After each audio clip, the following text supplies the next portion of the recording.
Madison Parker stepped out of her bright red BMW convertible, her designer heels clicking against the courthouse steps. At 23, she carried herself with the confidence that comes from never being told no by anyone who mattered. Her father owned half the commercial real estate in the city, and her mother sat on 3 charity boards. The parking ticket she'd received was nothing more than an inconvenience, something her family's lawyer would handle with a quick phone call. She adjusted her expensive sunglasses and checked her reflection in her phone's camera. The courthouse loomed before her, an imposing building of gray stone and tall windows that had seen decades of justice served. Madison had never set foot inside a courtroom before, but she wasn't worried. This was just a formality. Inside the building, people moved with purpose through the marble-floored hallways. Madison wrinkled her nose at the mix of cleaning supplies and old wood that filled the air. She'd much rather be at the country club with her friends, but her father had insisted she handle this herself. "It's time you learned some responsibility," he'd said over breakfast that morning. The courtroom was smaller than she'd expected from movies and television shows. Wooden benches filled with people waiting their turn, some in work clothes, others in their best outfits. Madison took a seat in the back, scrolling through social media on her phone. She barely glanced up when others were called before Judge Williams. Judge Patricia Williams had been on the bench for 15 years. She'd worked her way through law school while raising 2 children as a single mother, clerked for federal judges, and spent years as a prosecutor before being appointed to her current position. Her reputation was built on fairness, thorough preparation, and an absolute intolerance for disrespect in her courtroom. The morning had already brought its share of challenges: a drunk driving case where the defendant showed no remorse, a domestic violence hearing that required careful handling, and now a long list of traffic violations. Judge Williams reviewed each file carefully, listening to every person who appeared before her with the same attention and respect. Madison's name was finally called. She stood slowly, making sure her phone was visible in her hand as she approached the front of the courtroom. The bailiff gestured for her to step forward to the defendant's table. Madison looked around, confused about where exactly she was supposed to stand. "Ms. Parker, please approach the bench," Judge Williams said, her voice clear and professional. She looked down at the file in front of her, reviewing the details of the case: a parking violation in a handicapped space outside an upscale shopping center, no handicapped placard or license plate, and a hefty fine that had gone unpaid for 3 months. Madison walked forward, her heels echoing in the quiet courtroom. She'd never been in trouble before, not real trouble. In high school, her parents had handled everything. In college, her sorority connections had smoothed over any problems. This was different, but she couldn't quite grasp how different. "Ms. Parker, you're here regarding a parking violation issued on March 15th. The citation indicates you parked in a handicapped space without proper authorization. How do you plead?" Judge Williams kept her tone neutral, the same tone she used with every defendant who appeared before her. Madison shifted her weight from one foot to the other. "Look, I was only there for like 10 minutes. I was picking up my dress for a charity gala, and the regular parking spots were all taken. It's not like anyone was using that space anyway." A murmur went through the courtroom. Judge Williams looked up from the file, her expression unchanged. "Ms. Parker, I need you to enter a plea of guilty or not guilty to the charge of parking in a designated handicapped space." "This is ridiculous," Madison said, her voice rising slightly. "My family donates thousands of dollars to charities that help disabled people. We're not the kind of people who would hurt anyone. This is just a misunderstanding." Judge Williams set down her pen and looked directly at Madison. "Ms. Parker, the court is not interested in your family's charitable contributions at this moment.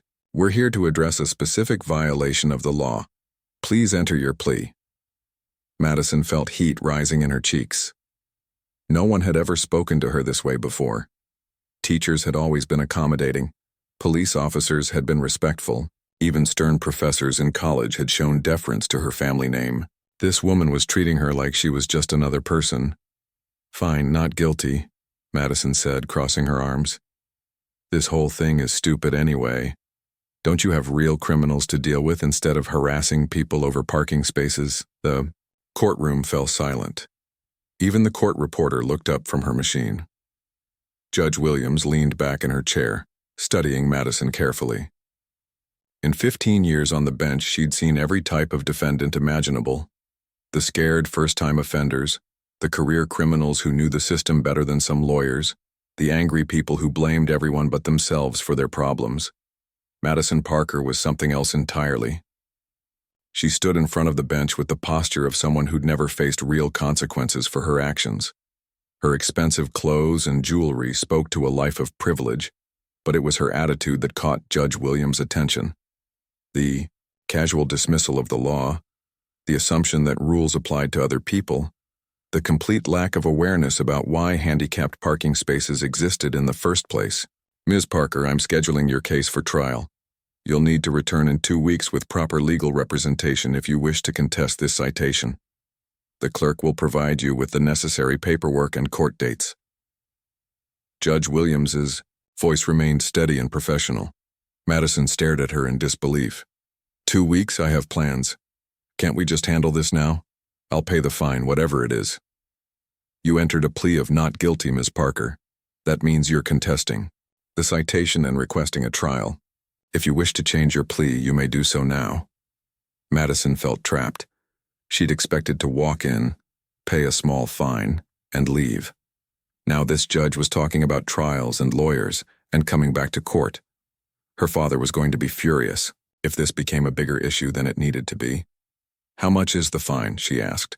The standard fine for parking in a handicapped space is $250 plus court costs, Judge Williams replied. Madison laughed, actually laughed, in the quiet courtroom. That's it? I spend more than that on lunch sometimes. Here, let me just pay it now. She reached for her purse, pulling out a designer wallet.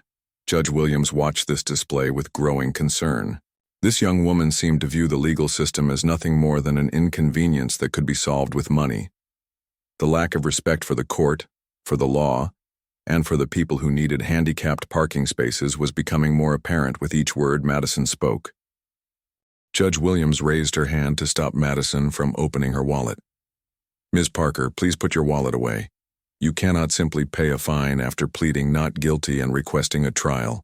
The legal process doesn't work that way. Madison's face flushed with frustration. She'd never encountered a situation where money couldn't solve her problems immediately. At the country club, at expensive restaurants, even when she'd been pulled over for speeding, a combination of charm, family connections, and financial influence had always smoothed things over. I don't understand why you're making this so complicated, Madison said, her voice carrying an edge of irritation. I made a mistake, I'm willing to pay for it, and I have places to be. Can't we just move on? The other people in the courtroom began to shift uncomfortably. Some had been waiting for hours for their cases to be heard, taking time off work they couldn't afford to lose, arranging child care, or using public transportation to get to the courthouse. They watched this young woman treat the legal proceedings like a minor inconvenience to her social calendar. Judge Williams had spent years dealing with defendants who showed disrespect for the court, but Madison's attitude was particularly grating. It wasn't just defiance or anger, both of which she could understand. It was the complete dismissal of the legal system as something beneath her consideration. Ms. Parker, let me explain something to you, Judge Williams said, her voice taking on a slightly sharper tone. This courtroom operates under the rule of law. Everyone who enters here, regardless of their background or bank account, is subject to the same legal procedures. You pleaded not guilty to this charge, which means you're claiming you didn't commit the violation. If that's your position, then we need to have a trial to determine the facts. Madison rolled her eyes, a gesture that didn't go unnoticed by anyone in the courtroom. Look, Your Honor, I know you have a job to do, but let's be realistic here. I parked in a space for 10 minutes to pick up a dress. No one was hurt, no one was affected, and I'm willing to pay whatever fine you want. Why are we dragging this out? Because, Ms. Parker, handicapped parking spaces exist for a reason, Judge Williams replied. They're not just suggestions or conveniences for people who are in a hurry. They're legally designated spaces for individuals with disabilities who need closer access to buildings. Madison waved her hand dismissively. I get that, but like I said, no one was using the space. I looked around before I parked. It's not like I was taking a spot away from someone who actually needed it. The courtroom erupted in quiet murmurs. Several people in the gallery shifted forward in their seats, unable to believe what they were hearing. Judge Williams felt her patience beginning to wear thin, but she maintained her professional demeanor. Ms. Parker, the law doesn't make exceptions based on whether you believe someone needs a parking space at that particular moment. Handicapped spaces are reserved at all times for people with proper authorization. Would you park in a fire lane if you didn't see any fire trucks nearby? Madison shrugged. That's different. Fire lanes are about safety. And handicapped spaces are about accessibility and dignity, Judge Williams responded. They ensure that people with disabilities can access businesses and services without having to walk excessive distances or navigate around obstacles. Okay, fine. I understand that, Madison said, her tone suggesting she was humoring the judge rather than actually understanding. But I'm not a bad person. My family supports lots of charities. We donate to the Children's Hospital every year, and my mom volunteers at the animal shelter. I would never intentionally hurt someone. Judge Williams leaned forward slightly. Ms. Parker, I'm not questioning your character or your family's charitable work, but good intentions don't excuse violations of the law. If everyone decided they could ignore parking regulations when it was convenient for them, the entire system would break down. Madison checked her phone again, scrolling through several text messages from her friends. Look, Your Honor, I have lunch reservations in 30 minutes at the Riverside Club. My friends are waiting for me, and the chef there makes this amazing lobster salad that's only available on Wednesdays. Could we please just wrap this up? The audacity of this request sent a wave of shocked whispers through the courtroom. Judge Williams had seen defendants show up late, make excuses, and try to negotiate their way out of consequences, but she'd never had someone openly prioritize a lunch date over legal proceedings. Ms. Parker, your lunch plans are not the court's concern. You are currently in the middle of a legal proceeding, and you will remain here until that proceeding is complete. Madison's expression shifted to one of genuine annoyance. This is ridiculous. I have a life outside of this courthouse. I have commitments and responsibilities. My friends are expecting me, and it's rude to keep them waiting. And it's rude to park in handicapped spaces, Judge Williams replied. It's also rude to treat this courtroom and these proceedings with such casual disrespect. Disrespect? Madison's voice rose. I'm being perfectly polite. I said, Your Honor, and everything. I'm just trying to be efficient with everyone's time here. Judge Williams took a deep breath, reminding herself of the oath she'd taken to serve justice fairly and impartially. Ms. Parker, since you pleaded not guilty to this charge, I'm setting a trial date for 2 weeks from today. You'll need to appear with legal representation, or you may represent yourself. At that time, the state will present evidence of the violation, and you'll have the opportunity to present your defense. Madison stared at her in disbelief. 2 weeks? I can't come back in 2 weeks. I'm going to the Hamptons with my girlfriends. We've had this trip planned for months. Then you should have considered that before pleading not guilty, Judge Williams said. The court doesn't schedule around personal vacation plans.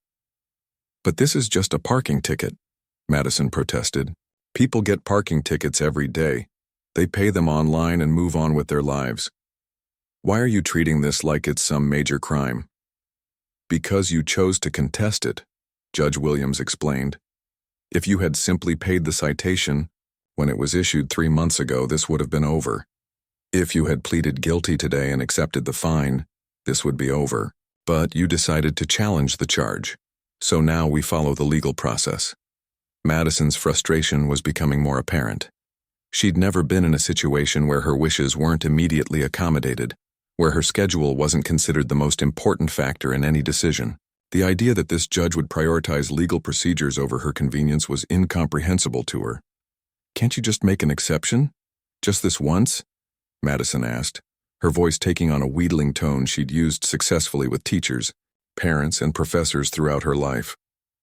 I promise I'll never park in a handicapped space again. I've learned my lesson. Judge Williams looked at Madison steadily. Ms. Parker, the law doesn't work on promises or exceptions. Everyone who appears before this court receives the same treatment under the same rules. Your trial is scheduled for September 8th at 9 a.m. I strongly recommend you consult with an attorney before that date. Madison felt a surge of anger unlike anything she'd experienced before. Her whole life, problems had been solved with a phone call from her father, a donation from her family, or simply the power of their name in the community.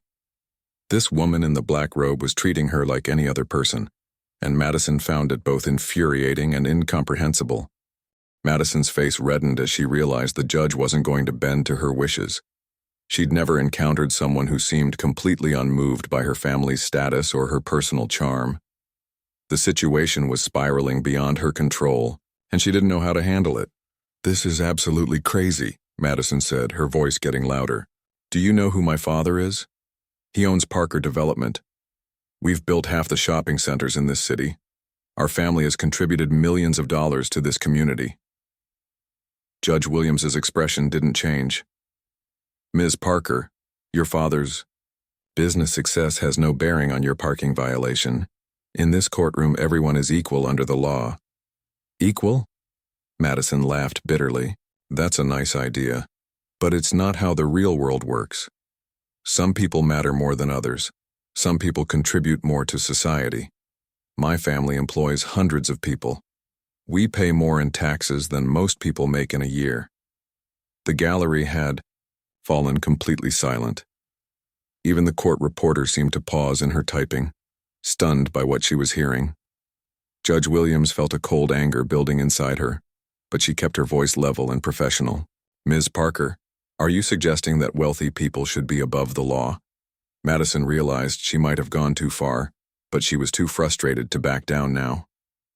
"I'm not saying above the law. I'm saying that common sense should apply. Why waste everyone's time with trials and procedures over something so minor? I made a mistake. I'm willing to pay for it, and I have more important things to do." "More important than respecting the rights of disabled individuals?" "That's not what I said," Madison snapped. "Stop twisting my words. I already told you my family supports charities that help disabled people. We're not heartless." Judge Williams leaned back in her chair, studying Madison carefully. In her 15 years on the bench, she'd developed a keen ability to read people. Madison Parker wasn't malicious in the traditional sense. She wasn't trying to hurt anyone deliberately, but her complete lack of awareness about how her actions affected others, her assumption that rules didn't apply to her, and her casual dismissal of the legal system were deeply troubling. "Ms. Parker, let me ask you a question. Have you ever had to use a wheelchair or crutches?" Madison looked confused by the question. "No, of course not." "Have you ever had difficulty walking long distances due to a medical condition?" "No." "Then you have no idea what it's like to arrive at a store or restaurant and find that someone without a disability has parked in the one space that would allow you easy access to the building." Madison shifted uncomfortably. "Okay, but like I said before, no one was using that space when I parked there." "How long were you in the store, Ms. Parker?" "I don't know, maybe 20 minutes. I had to try on the dress to make sure it fit properly." Judge Williams consulted the file in front of her. "According to the citation, the officer observed your vehicle in the handicapped space for 45 minutes. Madison's eyes widened. "That's not right. I was only there for a few minutes." The officer documented the time of initial observation and the time the citation was issued. "Are you claiming the officer falsified this information?" Madison felt trapped. She honestly couldn't remember exactly how long she'd been in the boutique. She'd spent time trying on the dress, chatting with the sales associate about alterations, browsing through accessories and taking selfies in the fitting room to send to her friends. Time had gotten away from her. Maybe it was a little longer than I thought," she admitted reluctantly. "But I still didn't see anyone who needed that space." "During those 45 minutes, did you come outside to check on your car?" "No. Why would I?" "So you have no idea if someone with a disability came to the store during that time, saw that the handicapped space was occupied by a car without proper authorization, and had to park far away and struggle to walk to the entrance?" Madison felt a flicker of uncertainty. She'd never considered that possibility. In her mind, the parking space had been empty when she arrived, and that was all that mattered. "But I didn't mean for that to happen," she said weakly. "Intent isn't always the issue, Ms. Parker. Sometimes the impact of our actions matters more than our intentions." Madison's phone buzzed with another text message. Without thinking, she looked down at it and began typing a response. The message was from her friend Brittany, asking where she was and complaining about the wait at the restaurant. "Ms. Parker," Judge Williams said sharply, "are you texting during court proceedings?" Madison looked up, her fingers still poised over her phone. "What? Oh, sorry. My friends are waiting for me at lunch.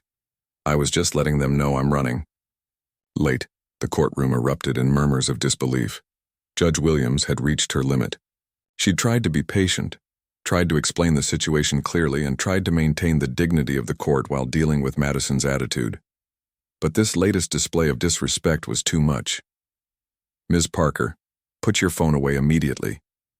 Madison hesitated for a moment, as if considering whether to finish her text before slowly putting the phone in her purse. "In 15 years on this bench," Judge Williams said, her voice taking on a harder edge, "I have never had a defendant interrupt court proceedings to send text messages about lunch plans." "I said I was sorry," Madison replied, but her tone suggested she was more annoyed than apologetic. "You don't seem to understand the seriousness of this situation, Ms. Parker. You're not at a social event or a business meeting. You're in a court of law, and you're expected to show proper respect for these proceedings." Madison's frustration finally boiled over. "Respect? You want to talk about respect? I've been standing here for 20 minutes listening to you lecture me about a parking space. I've been polite, I've answered your questions, and I've offered to pay whatever fine you want. What more do you want from me?"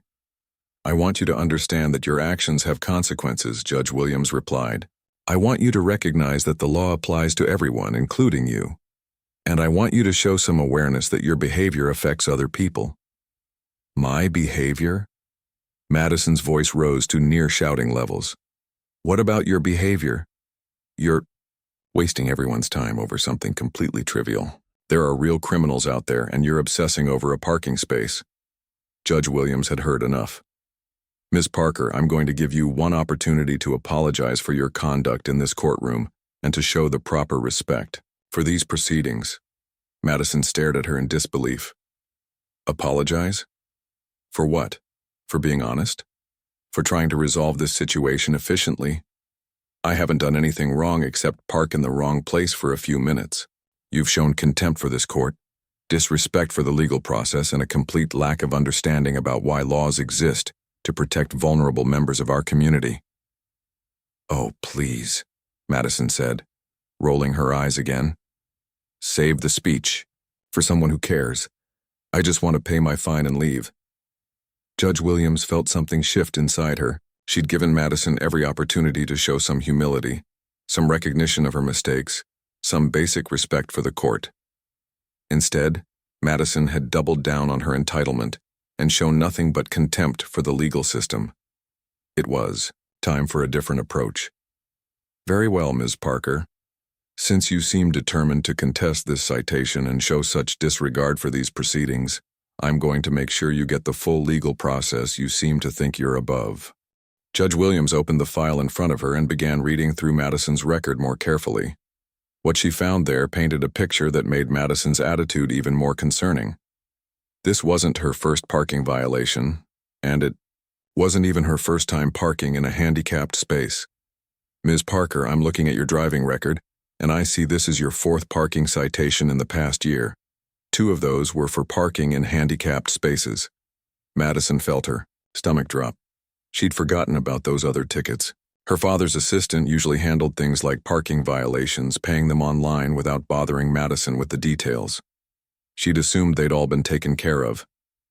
"Those were different situations," Madison said quickly. "I was running errands for my mother's charity auction. I was picking up donations from local businesses, and I was in a hurry." "So you've made it a habit of parking in handicapped spaces when it's convenient for you?" "It's not a habit," Madison protested. "It's just that sometimes the regular parking spots are all taken, and I only need to be somewhere for a few minutes." Judge Williams looked directly at Madison, her expression stern. Ms. Parker, you clearly don't understand the purpose of these laws or the impact of your actions. I think some community service might help you gain perspective. Madison's face went pale. Community service for a parking ticket? That's completely unreasonable. Your trial is scheduled for 2 weeks from today. However, I'm also going to add a charge of contempt of court for your behavior here today. The courtroom fell silent. Madison stared at Judge Williams in shock, unable to process what she was hearing. Contempt of court sounded serious, like something that happened to real criminals, not to people like her. You can't do that, Madison said, her voice shaking slightly. I haven't done anything that bad. I was just being honest about the situation. You've shown repeated disrespect for this court. You've interrupted proceedings to send text messages. You've made statements suggesting that wealthy people should be treated differently under the law. And you've shown no remorse for repeatedly violating parking regulations designed to protect disabled individuals. Madison felt panic rising in her chest. This was supposed to be a simple fine, something she could handle quickly and forget about. Now there were charges and trials and community service being discussed. Her father was going to be furious. Your Honor, please, Madison said, her voice taking on a desperate edge. I think there's been a misunderstanding. I never meant to be disrespectful. I was just trying to explain my situation. Your situation, Ms. Parker, is that you believe rules don't apply to you. Your situation is that you think money and family connections should excuse illegal behavior. Your situation is that you have no understanding of how your actions affect other people. Madison looked around the courtroom, suddenly aware that dozens of people were watching this unfold. She could see the judgment in their faces, the satisfaction that someone who acted like she was above the law was finally facing consequences. I do understand, Madison said weakly. I know that handicapped spaces are important. I would never intentionally hurt anyone. Yet you've parked in handicapped spaces multiple times, knowing that you don't have a disability, and knowing that those spaces are reserved for people who need them. Madison's mind raced, trying to find a way out of this situation. What if I volunteer somewhere? What if I donate money to a disability charity? I could do something positive to make up for my mistakes. Judge Williams shook her head. Ms. Parker, you don't seem to understand that this isn't about buying your way out of consequences. This is about accountability and learning to respect the law. But my family does contribute to the community, Madison insisted. We're not bad people. We support local businesses, we employ people, we pay taxes. And none of that gives you the right to ignore parking laws, Judge Williams replied. None of that makes you special or exempt from the rules that everyone else has to follow. Madison felt tears of frustration starting to form in her eyes. She'd never been in a situation where her usual advantages didn't work, where her charm and her family's influence couldn't smooth things over. Please, Your Honor, Madison said, her voice cracking slightly. I have learned my lesson. I promise I will never park in a handicapped space again. I promise I will be more careful and more considerate. Can't we just end this here? Judge Williams studied Madison's face, looking for signs of genuine remorse or understanding. What she saw instead was someone who was scared of consequences, but still didn't truly grasp why her behavior was wrong. Ms. Parker, if I believed you truly understood the impact of your actions, I might consider a different approach. But everything you've said today suggests that you view this as an inconvenience rather than a serious violation. It is an inconvenience, Madison said without thinking, then immediately realized her mistake. I understand that it's serious, but it's also disrupting my life over something so minor. Judge Williams leaned forward. Minor? Let me tell you about something that happened last month, Ms. Parker. An elderly veteran in a wheelchair came to that same shopping center where you parked illegally. He found the handicapped space occupied by someone who had no right to be there. He had to park 3 blocks away and wheel himself to the store in 90-degree heat. He collapsed from exhaustion and dehydration and had to be taken to the hospital. Madison's face went white. That wasn't because of me, that was a different day. But it could have been because of you. Every time you park illegally, you risk putting someone in that situation. Every time you decide that your convenience matters more than someone else's needs, you contribute to a system where disabled people are treated as second-class citizens. Madison stood silently, trying to process this information. She'd never thought about parking violations in those terms. In her mind, they were just minor rule infractions like jaywalking or not coming to a complete stop at a stop sign. I didn't know, Madison said quietly. You didn't know because you never bothered to think about anyone but yourself, Judge Williams replied. You didn't know because you've lived your entire life assuming that your needs and wants are more important than other people's rights? Madison felt something shift inside her, an uncomfortable recognition of truth in the judge's words. She thought about all the times she'd cut in line because she was in a hurry, all the times she'd parked illegally because it was convenient, all the times she'd assumed that rules were suggestions that didn't really apply to her. What happens now? Madison asked, her voice barely above a whisper. Now you're going to learn what accountability looks like, Judge Williams said. Your trial will proceed as scheduled. The contempt of court charge will be added to your case, and I'm going to recommend a specific type of community service that I think will be educational for you. Madison's heart pounded. What kind of community service? You're going to spend 60 hours volunteering at the Independent Living Center downtown. You're going to help people with disabilities navigate daily challenges, including transportation and accessibility issues. You're going to learn firsthand what it's like when thoughtless people make life harder for individuals who are already facing significant obstacles. The courtroom was completely silent as Madison processed this information. 60 hours of community service seemed like an enormous commitment, especially at a place that would constantly remind her of her mistakes. 2 weeks later, Madison sat in the courthouse parking lot staring at the building she'd hoped never to see again. Her father had hired the best lawyer money could buy, a sharp-dressed man named Richard Hawthorne who specialized in making problems disappear for wealthy clients. He'd assured her that this whole situation could be resolved with minimal consequences. Inside the courtroom, Madison took her seat at the defendant's table next to Mr. Hawthorne. She'd spent the past 2 weeks trying to forget about her first appearance before Judge Williams, but the memory of that day haunted her. Friends and family members had offered their usual reassurances that everything would work out fine. But Madison couldn't shake the feeling that this time might be different. Judge Williams entered the courtroom with the same professional demeanor she'd shown before. She'd spent considerable time reviewing Madison's case and researching her background. What she'd discovered had only reinforced her belief that Madison needed to face real consequences for her actions. Ms. Parker, I see you're represented by counsel today, Judge Williams said as she settled into her chair. Mr. Hawthorne stood smoothly. Yes, Your Honor. Richard Hawthorne representing Ms. Parker. We'd like to address both the parking violation and the contempt charge that was added during the last hearing. Very well, Mr. Hawthorne. How does your client plead to the parking violation? Madison had wanted to maintain her not guilty plea, but Mr. Hawthorne had convinced her that fighting the ticket would only make things worse. Guilty, Your Honor, she said quietly. And to the contempt of court charge? Mr. Hawthorne had argued strenuously against this plea, but Madison had seen something in Judge Williams's eyes during their first encounter that told her fighting would be futile. Guilty, Your Honor. Judge Williams nodded. Mr. Hawthorne, does your client wish to make a statement before sentencing? Mr. Hawthorne had prepared an eloquent speech about Madison's youth, her lack of criminal history, and her family's contributions to the community. But as he began to stand, Madison put her hand on his arm. I'd like to speak for myself, Your Honor. Madison stood slowly, her hands trembling slightly. She'd rehearsed what she wanted to say dozens of times over the past 2 weeks, but now that the moment had arrived, the words felt inadequate. Your Honor, I want to apologize for my behavior during my last appearance in this courtroom.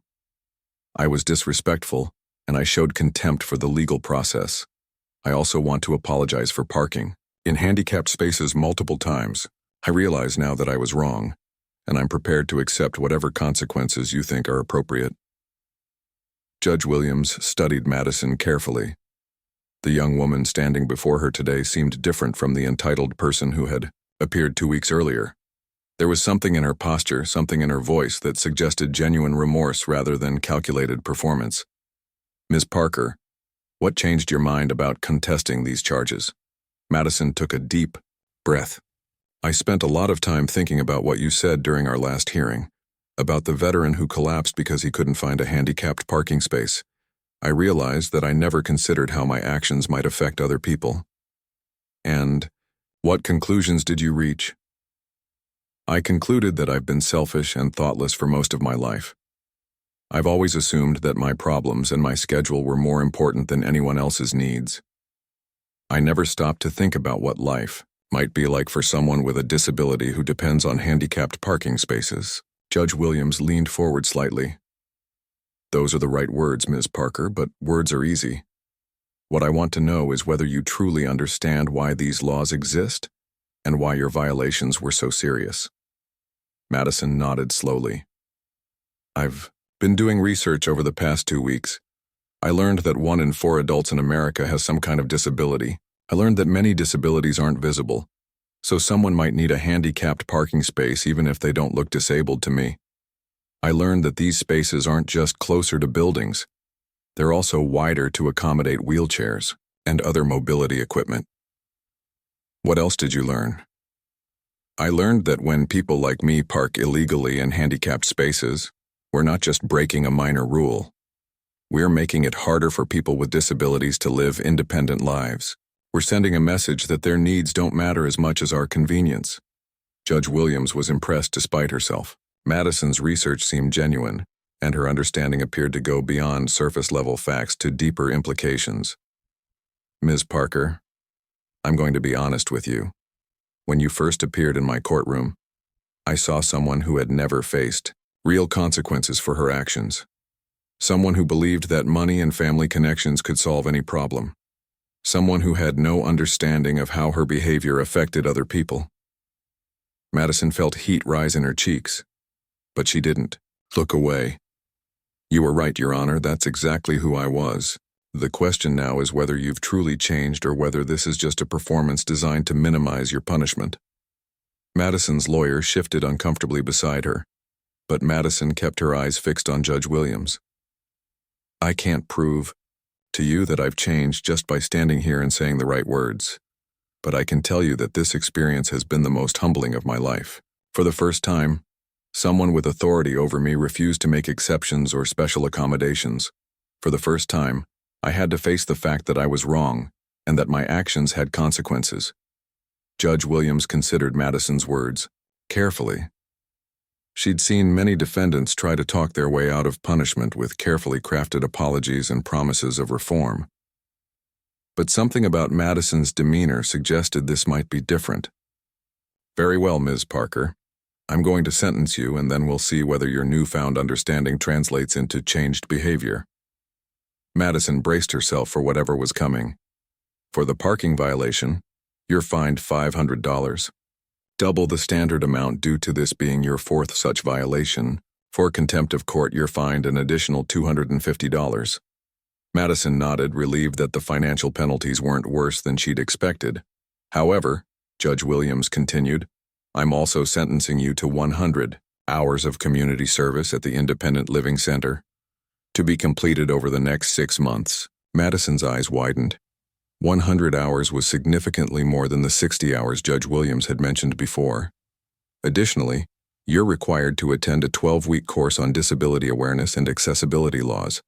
You'll write a 5,000-word essay about what you learned during your community service, and you'll present that essay to a group of high school students as part of a driver education program.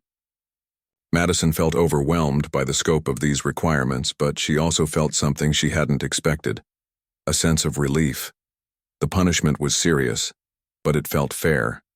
It felt like an opportunity to actually learn something rather than just a penalty to endure. Furthermore, Judge Williams said, your driver's license will be suspended for 30 days effective immediately. During that time, you'll rely on public transportation or rides from others. I want you to experience firsthand what it's like when getting from place to place isn't as simple as jumping in your own car. This last requirement hit Madison harder than the fines or even the community service. She'd never used public transportation in her life, never had to depend on anyone else for rides, never had to plan her schedule around bus routes or taxi availability. Do you understand these requirements, Ms. Parker? Madison took a deep breath. Yes, Your Honor. I understand, and I accept them. One final thing, Judge Williams said. If you complete all of these requirements satisfactorily, the contempt charge will be removed from your record. But if you fail to complete any part of this sentence, you'll serve 30 days in county jail. The courtroom was completely silent as Madison processed this information. Judge Williams had given her a chance to learn and grow, but she'd also made it clear that failure wasn't an option. "I won't fail, Your Honor," Madison said quietly. "I promise you that." Judge Williams studied Madison's face one last time. "Ms. Parker, I hope that's true, not for my sake, but for yours. You have an opportunity here to become a better person, to develop empathy and understanding that will serve you well throughout your life. Don't waste it." As court adjourned, Madison felt a mixture of anxiety and determination unlike anything she'd ever experienced.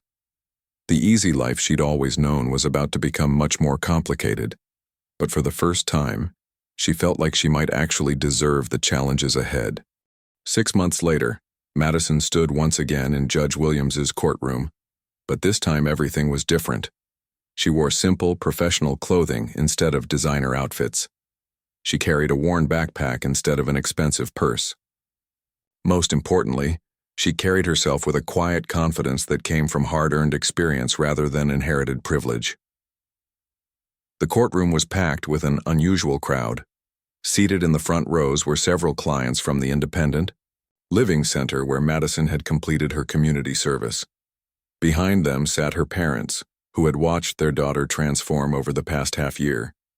In the back were high school students from 3 different schools who had heard Madison speak about disability awareness and accessibility laws. Judge Williams reviewed the thick file in front of her, filled with reports from Madison's community service supervisor, certificates from her completed coursework, and copies of the presentations she'd given to young drivers about the importance of following parking laws. "Ms. Parker, please approach the bench." Madison walked forward with steady steps, no longer the nervous, entitled young woman who had first appeared in this courtroom. Behind her came Maria Santos, the director of the Independent Living Center, who had requested permission to speak. "On Madison's behalf, Ms. Parker, 6 months ago I sentenced you to 100 hours of community service, completion of a disability awareness course, and several other requirements. According to the reports I've received, you've not only completed all of these requirements but exceeded them significantly." Madison nodded. "Yes, Your Honor. I completed 160 hours of community service and gave presentations at 7 high schools instead of the required one." "What motivated you to do more than what was required?" Madison glanced back at the clients from the Independent Living Center, people who had become her friends and teachers over the past 6 months. "I learned that my sentence wasn't really about punishment, Your Honor. It was about education. The more time I spent at the center, the more I realized how much I still had to learn." Judge Williams turned to Maria Santos. "Ms. Santos, would you like to share your observations about Ms. Parker's service?" Maria stood using the cane that helped her navigate the world with her visual impairment. "Your Honor, in 30 years of working with court-ordered volunteers, I have never seen someone embrace the experience the way Madison did. She didn't just complete her hours, she became part of our community." "Can you elaborate on that?" Madison started by doing basic tasks like filing and data entry. But as she learned more about our clients' needs, she began suggesting improvements to our programs. She helped us redesign our website to make it more accessible for people with visual impairments. She organized a fundraising drive that brought in $15,000 for new equipment.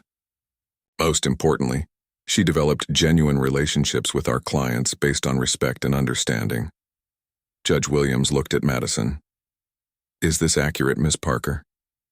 "The people at the center taught me more than I could ever give back to them," Madison replied. "They showed me what real strength looks like, what dignity means, and how to face challenges with grace and determination." From the gallery, an elderly man in a wheelchair raised his hand. Judge Williams recognized him as Thomas Martinez, Vietnam veteran who was one of the center's clients. "Your Honor, may I speak?" "Mr. Martinez, please go ahead." Thomas wheeled himself forward slightly. 6 months ago, if someone had told me that a spoiled rich girl could become one of my best friends, I would have laughed.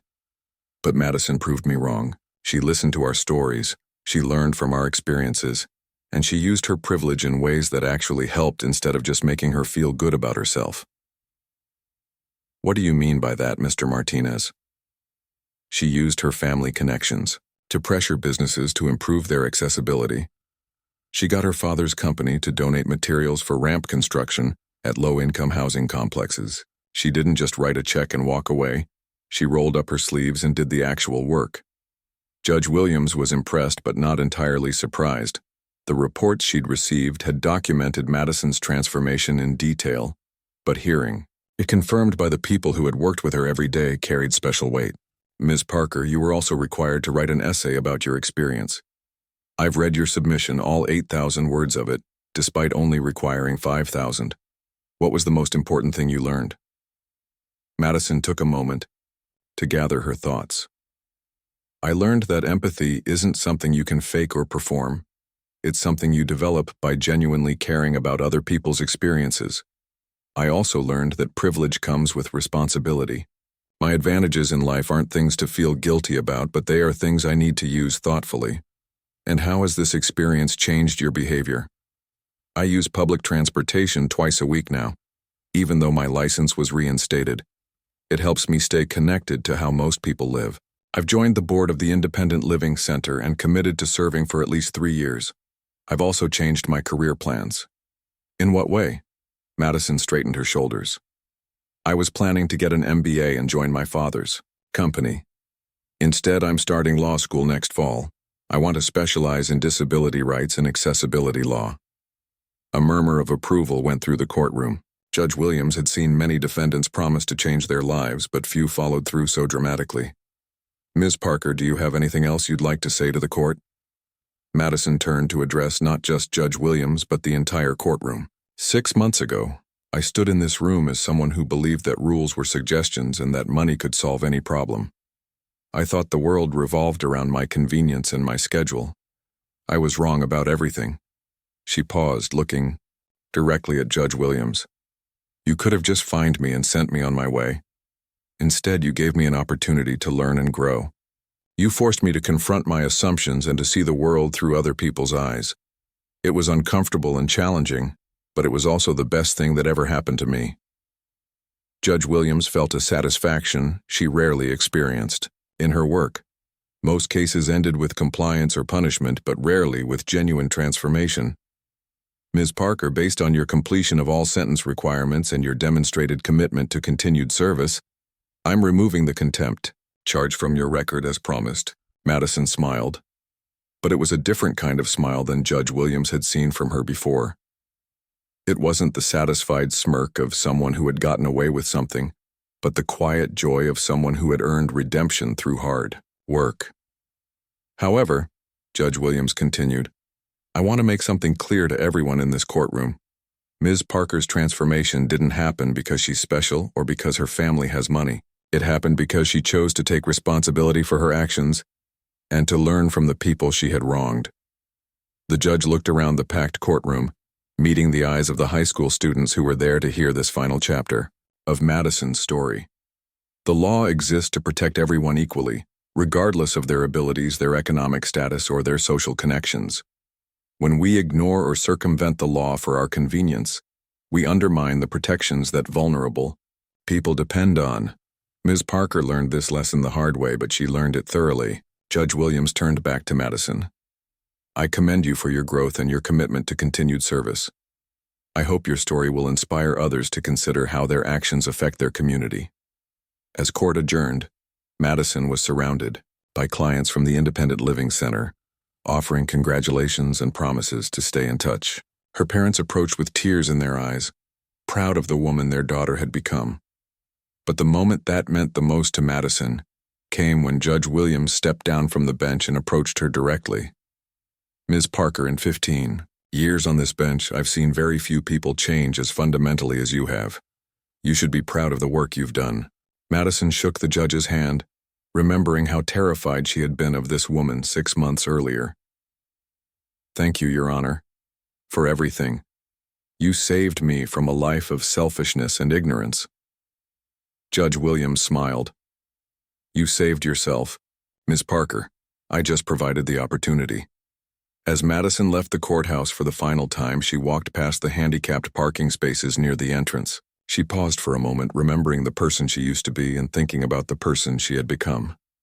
The spaces were empty at the moment, but she knew they wouldn't remain that way for long.